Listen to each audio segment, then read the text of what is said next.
Muy probablemente usted se ha preguntado cuál es la mejor manera para predicar, cuál es el mejor sermón que nosotros podemos predicar en nuestra iglesia, en la calle, en la casa o en cualquier lugar donde nos encontremos. La lección de esta semana está titulada Por Testimonio. Así que vamos a ver aquí en esta lección algunos puntos importantes que nos enseñarán cuál es la mejor manera como nosotros podemos predicar. Bienvenido a este tema y te invito para que te quedes con nosotros hasta el final y además puedas compartir con otras personas este mensaje. Bienvenido.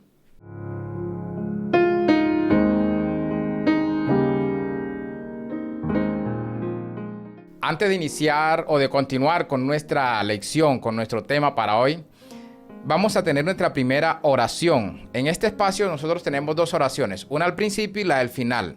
Y en cada oración oramos por algunos de nuestros amigos que nos han pedido, nos han escrito en los comentarios. Y hoy tengo aquí en mi bitácora de oración, tengo a Johan David Tarazona. Vamos a estar orando por él. Vamos a orar por Blanca Montoya y Gloria Pimiento. Al final oraremos por otras personas. Vamos a orar. Padre que estás en los cielos, gracias por tu misericordia, gracias por tus cuidados. Ahora, al estudiar tu palabra, pedimos sabiduría del cielo, que el Espíritu Santo nos guíe. Además, te quiero pedir, oh Señor, que bendigas a Johan David Tarazona. Tú conoces su situación y te pido que por favor lo ayudes.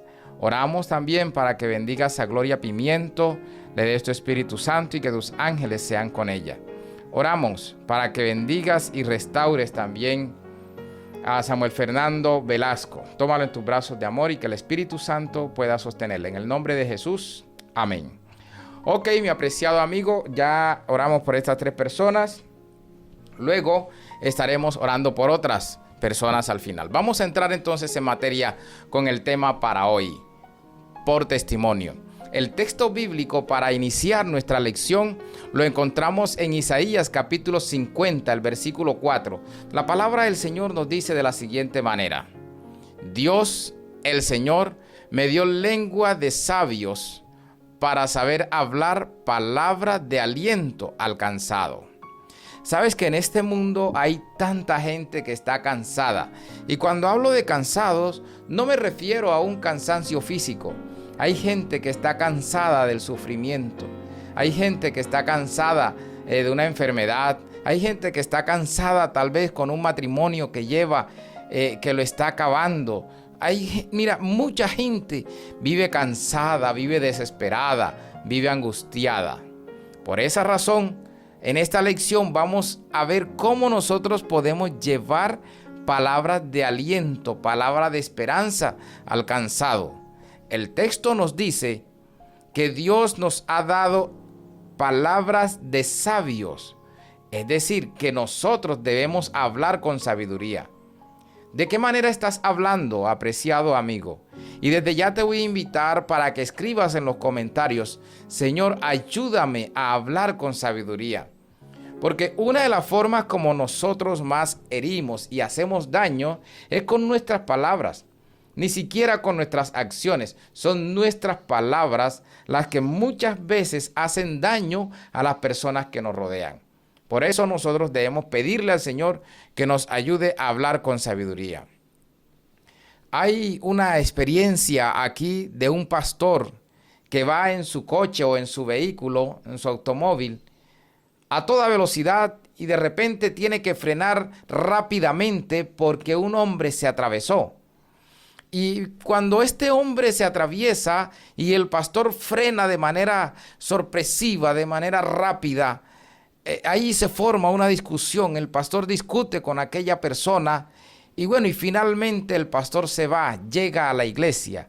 Y cuando el pastor llega a la iglesia, después de que el pastor pasa a plataforma, se da cuenta de que la primera persona que está en la banca, en la primera silla, es aquella persona con quien tuvo una discusión allá en la carretera, allá en la vía. El pastor queda sorprendido, predicó de manera incómoda porque le había dado un mal testimonio a aquella persona que casi atropella en su vehículo, en su automóvil.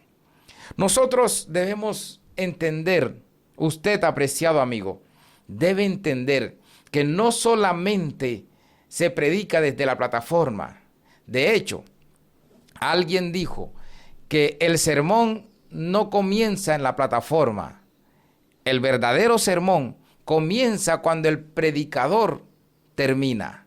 Allí comienza el sermón, porque es allí donde le has dicho a la iglesia qué tiene que hacer. Pero no solamente le dice a la iglesia, se dice a sí mismo qué debemos hacer. Entonces, cuando nosotros nos bajamos de plataforma, es cuando comenzamos a predicar, porque es allí donde comenzamos a vivir lo que hemos predicado. Entonces, por testimonio, el mejor sermón se predica por testimonio. Mira, nunca sabemos nosotros, apreciado hermano y amigo, nunca sabemos quién nos está mirando, quién nos está viendo, quién está observando lo que nosotros estamos haciendo. En la gran comisión que se encuentra allí en Mateo capítulo 28, los versículos del 18 al 20, encontramos que Jesús utiliza algunas expresiones: autoridad, las naciones, todas las cosas y todos los días. Todos los días, en cada lugar, nosotros tenemos el privilegio y la responsabilidad de expresar un mensaje. La pregunta hoy para ti, apreciado, es: ¿qué mensaje estás expresando? ¿Qué mensaje estás dando a las personas que te rodean? Dios nos llama a nosotros a dar un mensaje por testimonio. Pero es necesario predicar. La misión es para todo el mundo. La misión no es solamente para los pastores, para los ancianos, para los líderes de iglesia. No. Predicar el evangelio se debe predicar en cada lugar y todos estamos involucrados en el cumplimiento de la misión. Por lo tanto, nosotros o usted, apreciado hermano y amigo, usted está involucrado en el cumplimiento de la misión con su vestuario. ¿Cómo te estás vistiendo? Cuando te vistes, ¿a quién estás representando? ¿Estás representando tu indumentaria? ¿Representa a Dios o representa al enemigo de Dios? Porque de paso, déjame decirte, no hay tres lugares. No hay lugar intermedio. O nosotros somos de Dios, honramos y glorificamos a Dios, o nosotros honramos y glorificamos al enemigo de Dios, que se llama serpiente antigua y Satanás. No te lo puedo decir de otra manera. Con tu actitud, con tu temperamento, con tus palabras, con tus acciones, ¿a quién estás representando? ¿Qué testimonio estás dando? ¿Estás guardando rencor? Es un mal testimonio. ¿Vives lleno de odio? Es un mal testimonio. ¿Hablas mal de la gente? Es un mal testimonio. ¿Ves? Chismoseas por un lado y por otro. Eso es un mal testimonio. Entonces, querida iglesia, nosotros debemos comprender que todo lo que hacemos o cumple la misión de Dios o cumple la misión del enemigo de Dios. Escribe aquí en los comentarios: Señor, ayúdame a cumplir tu misión. Escríbelo. Pídele a Dios que te ayude a cumplir la misión que Él nos ha dado. ¿Y cuál es la misión? Ir y predicar el evangelio. Es posible que me escribas: pastor, yo no sé predicar. ¿Quién te dijo que no sabes predicar? Tal vez sabes cantar. Tal vez sabes colocar música. Tal vez vístete bien. ¿Cómo es posible que te vistas de una manera para ir al trabajo y te vistas de otra manera para ir a la... O sea, no te estoy diciendo que si trabajas en construcción te vas a ir de saco y corbata. Pero usted como constructor puede vestirse como constructor. Y cuando va a la calle tal vez se cambia de ropa, sí. Pero debe esa ropa glorificar a Dios. Debe dar testimonio. Por testimonio. Todos debemos predicar por testimonio. Vamos a ver ahora el ejemplo de la iglesia primitiva. ¿Qué ejemplo puede darnos esa iglesia? En el libro de Hechos, el capítulo 1, el versículo 8 nos dice: recibirán poder cuando haya venido sobre ustedes el Espíritu Santo. Cuando haya venido, ¿qué cosa? El Espíritu Santo. La iglesia primitiva tenía poder. Pero antes de ellos tener poder, se quedaron esperando. Obedecieron al Señor. Esperen que el Espíritu Santo sea derramado. Y el Espíritu Santo llega a la iglesia. Como resultado, la iglesia comienza a predicar. ¿Cómo predicaba la iglesia primitiva? Vamos a ver un poquito cómo predicaba la iglesia primitiva y cómo está predicando la iglesia hoy. La iglesia primitiva partían el pan los unos con los otros. Hace algún tiempo, cuando llego a esta iglesia maravillosa, a esta iglesia de Dios, encuentro que mi iglesia donde yo nací, mi iglesia fue esa iglesia que cada 13º sábado le llamaban confraternidad, y hacían comida para todos los hermanos y amigos que iban. Y disfrutábamos y compartíamos allí y reíamos y comíamos todos, partían el pan. Esa era una de las características de la iglesia primitiva. Hoy por hoy, la iglesia no sabe qué es confraternidad. La iglesia no sabe qué es un compartir, porque los hermanos termina el culto y todo el mundo sale como si lo estuviesen correteando. Y sale y se van y nadie se queda para saludar a nadie. Nadie, no se conocen los hermanos los unos con los otros. Nadie conoce. Oye, ¿tú sabes quién es Juan? Juan, no sé. Oye, esa es la realidad de la iglesia hoy, querido. Entonces, una iglesia con el Espíritu Santo no actúa así. Una iglesia que tiene el Espíritu Santo es una iglesia que se relaciona con los demás porque ha aprendido a relacionarse con Dios. Es una iglesia que se conocen entre sí porque conocen a Dios. Entonces, la iglesia debe ir y conocer a Dios, relacionarse con Dios, encontrarse con Dios, saludarse con Dios cada día, cada mañana. ¿Qué pasó allí en Hechos capítulo 4, versículo 13? Vamos a ver lo que la palabra del Señor nos dice. Entonces, viendo el denuedo de Pedro y de Juan, y sabiendo que eran hombres sin letras y del vulgo, se sorprendían, se maravillaban y les reconocían que habían estado con Jesús. El secreto de la iglesia, el secreto del buen liderazgo, el secreto de los buenos sermones es haber pasado tiempo con Jesús. Y sabes una cosa, mi profesor de homilética en la universidad, él decía, los hermanos se dan cuenta cuando estudiaste el sermón o no. Los hermanos se dan cuenta cuando el predicador ha pasado tiempo con Jesús. ¿Se dan cuenta? El mundo se da cuenta que tú has pasado tiempo con Dios. Tus compañeros de trabajo saben, se dan cuenta si tú estás relacionándote con Dios o no. Tus compañeros de universidad se dan cuenta si tú eres cristiano o no. ¿Ves? El mundo se da cuenta. Por lo tanto, ¿qué testimonio estás dando, querido? Escribe en los comentarios ahora, Señor, ayúdame a dar un buen testimonio. Dile a Jesús que te ayude. Porque el mundo se da cuenta y el mejor sermón, la mejor predicación es a través del testimonio. La gente veía que Pedro y Juan hablaban con poder. ¿Pero cuál poder? Poder del Espíritu Santo. Ellos tenían relación con Cristo. Ellos oraban. Ellos dependían de Dios. Ellos buscaban a Dios cada mañana. Apreciado amigo, cuando intentaron callar a los discípulos de Jesús, ellos dijeron así, es que nosotros no podemos callar lo que hemos visto y lo que hemos oído. Ellos vieron.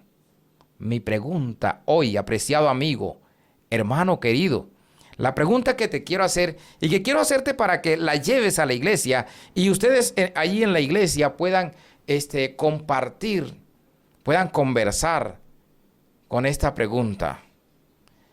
¿Estás viendo a Jesús?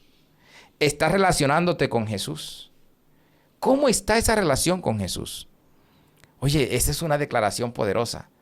Ellos dijeron, no podemos dejar de hablar lo que hemos visto y oído.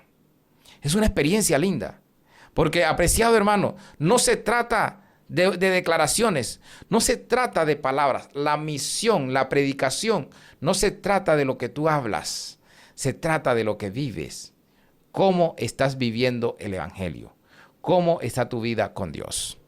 Vamos a la siguiente parte de nuestra lección. Sin fuerza humana, pero con el poder de Dios. No es la fuerza humana, es el poder de Dios. Vamos a ver Jesús cómo trataba a la gente. Jesús trataba a la gente con compasión. Jesús tenía una cualidad especial. Vamos a ver aquí en Mateo capítulo 9, versículo 36. Nos responde cómo decía o cómo trataba Jesús a las personas. Dice la palabra del Señor. Y al ver las multitudes, tuvo compasión de ellas, porque estaban desamparadas y dispersas como ovejas que no tenían pastor. Hoy hay un mensaje poderoso para ti. Y el mensaje poderoso para ti es que Jesús es compasivo. Él tiene compasión de ti. El texto que acabamos de compartir nos dice que Jesús vio las multitudes y tuvo compasión de ellas, porque andaban como ovejas sin pastor. Si tú no tienes un pastor, recuerda, el Salmo 23 dice, Jehová es mi pastor, nada me faltará. Él es tu pastor, Él te pastorea, Él te conoce, Él sabe quién eres. Y hoy, Él quiere pastorear tu vida, hoy quiere guiar tu vida. Jesús tuvo compasión de las multitudes y tiene compasión de ti. Pero ahora bien, ¿qué tiene que ver eso con la predicación del evangelio? Mucho, porque el Señor Jesús dijo que nosotros somos sus embajadores, que nosotros somos la luz del mundo, que nosotros somos sus representantes. Y si somos representantes de Jesús, entonces la iglesia tiene que manifestar amor y compasión de la misma manera que Jesús manifestaba amor y compasión por los demás. De la misma manera, querido. La pregunta, ¿estás siendo compasivo con los demás? Escríbelo aquí en los comentarios. Dios, ayúdame a ser compasivo. ¿Estás siendo amoroso con las demás personas? Dile al Señor que te ayude a ser amoroso. Porque en 2 Corintios capítulo 5, versículo 14 nos dice, el amor de Cristo nos constriñe, el amor de Cristo nos une. Iglesia querida, líder, pastor, hermano, ¿sabes tú que eres embajador de Jesús? Entonces, si eres embajador del Señor Jesús, querido amigo y hermano, hoy te invito para que manifiestes el amor de Cristo. Porque no solamente tienes que predicar que Jesús te ama y Jesús ama al mundo. Usted y yo debemos amar a quienes nos rodean también. Y no solamente amar a nuestros amigos, hermanos, familiares, amar incluso a la gente que nos hace daño. Hay mucha gente que me ha hecho daño, que ha querido hacerme daño, que ha levantado calumnias, que ha hecho una cosa, que ha hecho otras. Pero, ¿saben? Y quiero decirles, si ellos están viendo, ven este video, o sea, en mi corazón no hay rencor hacia ellos. A pesar de que han hecho daño, me han herido, una cosa, la otra. No. Porque el rencor no es de Dios. El rencor es del enemigo de Dios. Y yo no puedo ser un instrumento del enemigo de Dios. La iglesia no puede ser instrumento de Satanás. La iglesia tiene que ser instrumento de Dios. Vamos a la siguiente parte de nuestra lección. Consejos prácticos para compartir a Jesús. Te voy a dar aquí un par de consejos tal vez que te van a ayudar a compartir el mensaje de salvación. Vamos a ver, el texto de Primera de Pedro, capítulo 3, versículo 15, nos dice lo siguiente: estén siempre preparados para presentar defensa con mansedumbre y reverencia. He encontrado personas que se enojan predicando y eso, pelean y golpean la mesa y una cosa. Oye, tremendo, impresionante. Impresionante porque ellos se llenan de ira, ¿no? Pero mira, primer consejo práctico para predicar a Jesús. Primero, desarrolla amistades genuinas. O sea, sé amigo de la gente. Cuando seas amigo de las personas, entonces seguramente vas a poder predicar el evangelio a esas personas. Segundo, ora constantemente por ellos. Tienes un amigo y quieres predicarle el evangelio, quieres llevarle el mensaje de esperanza y salvación. Bueno, está bien, ora por ellos. Ora por ellos para que el Señor comience a trabajar en ese corazón. Tercero, compartir experiencias personales de fe. Es decir, dale tu testimonio. ¿Te acuerdas cuando el Señor Jesús sanó a aquellos hombres que estaban, los endemoniados gadarenos? Y uno de ellos se acercó y le dijo, Señor, yo quiero irme contigo. Y Jesús le dijo, no, ve a tu casa, a los tuyos, le dijo. Los tuyos podían ser sus familiares, sus amigos, los vecinos, los primos, los hermanos, toda esa gente. Cuéntale las grandes cosas que el Señor ha hecho contigo y cómo ha tenido misericordia de ti. El mejor sermón que la iglesia puede predicar no se predica en el púlpito, no se predica en la plataforma, se predica en la calle, se predica en el testimonio personal. ¿Qué testimonio estás dando, querido? ¿Cómo está tu testimonio? ¿Estás hablando con tu vida o estás hablando solamente de dientes hacia afuera? Por último, hay esperanza para los hijos que se han alejado. Posiblemente usted sea una persona que tiene hijos y sus hijos se han ido de la iglesia y ellos han dicho no vuelvo a la iglesia y usted vive desesperado por ellos y usted vive angustiado, pero hoy Dios quiere dejarte un mensaje especial. Hoy Dios quiere hablarte, quiere dejarte un mensaje de esperanza, de salvación, este mensaje va a llenar tu corazón.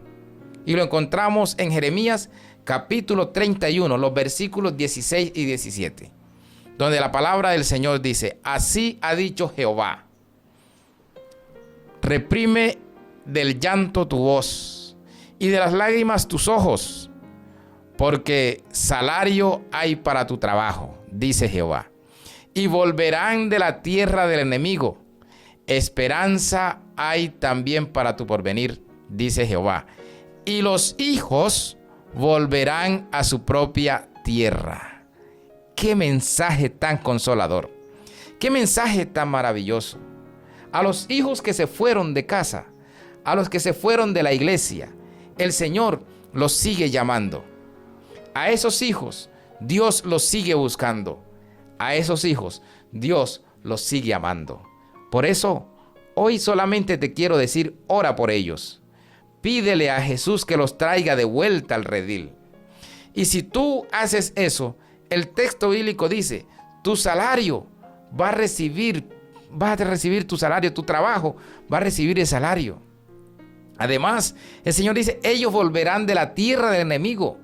Dios los volverá a traer. Pídele al Señor que vuelva a traer a tus hijos. Y si le pides al Señor que vuelva a traer a tus hijos, ay amigo querido, apreciada madre, apreciado padre, Dios los va a traer. Probablemente hay hijos de quienes sus padres se han ido de la iglesia. También Dios los va a traer. Esa es la promesa de Dios. Él lo ha dicho y Él lo va a hacer. Posiblemente hoy conozcas a alguien que se ha ido de casa, se ha ido de la iglesia, se ha apartado de Dios, un hijo, un hermano, un amigo, un cónyuge, tal vez. Esta lección es para ti y te deja un mensaje de esperanza. Te está diciendo tranquilo, confía en el Señor, porque el texto de Zacarías capítulo 10, el versículo 10 dice, porque yo los traeré de la tierra de Egipto y los recogeré de Asiria y los traeré a la tierra de Galaad y del Líbano y no les bastará. Dios ha prometido traerlos. Dios ha prometido abrazarlos nuevamente y Dios los traerá. Dios los perdonará. Dios los restituirá. Dios les dará salvación y bendición. Querido amigo y hermano, gracias nuevamente por estar aquí con nosotros. Te quiero invitar para que escribas en los comentarios ahora, Señor, trae de vuelta a mi hijo, a mi esposo, a mi amigo, a quien sea. Pero escríbelo ahí en los comentarios, por favor. Que Dios pueda bendecirte, Dios te acompañe, te llene de su presencia. Vamos a orar y aquí voy a ver las personas que tengo, de quienes tengo su nombre escrito en mi bitácora. Tenemos aquí a Blanca Montoya, familia Valderrama Torres. Vamos a orar por ellos. Oramos. Señor, gracias porque tú nos has hablado en esta hora. Te ruego que por favor bendigas a la familia Valderrama Torres. Están próximos a recibir una bebé. Dales sabiduría para que eduquen a esa niña para el reino de los cielos. Que esa familia pueda ser heredera, Señor, de la vida eterna. Permite que el nacimiento de la bebé pueda ser exitoso, dirigido por el Espíritu Santo. Te ruego por la salud de Blanca Montoya. Cuídale, sosténla siempre, Señor. Que el Espíritu Santo le guarde. Ayúdanos para predicar siempre tu palabra por nuestro testimonio. En el nombre de Jesús, amén. Soy Jean-Pierre García y esto fue A la Luz de la Palabra. Un abrazo.